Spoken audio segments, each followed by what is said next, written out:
Hello, काय सापडलंय बघा. हे माहिती आहे का तुम्हाला? ह्याला एंटाडा असं म्हणतात. हे एंटाडाचे बी आहेत आणि ह्याची वेल येते. ह्याला गरुड वेल असं पण म्हणतात. हे बघा, ह्या एका झाडावर ना ह्याची मस्त अशी वेल आलेली आहे.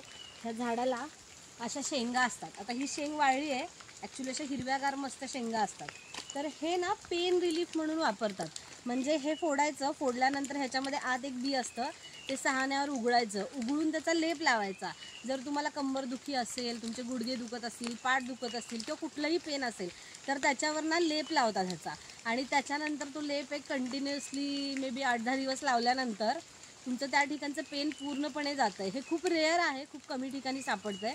पण आता इथं आम्ही जिथे वॉकला येतो ना तिथे असं छान खूप मोठा वेल आलेला आहे. आणि ह्या झाडावर भरपूर आहेत ह्या बिया. ह्या अशा खाली पडल्यात भरपूर साऱ्या, अचानकच आम्हाला सापडल्या.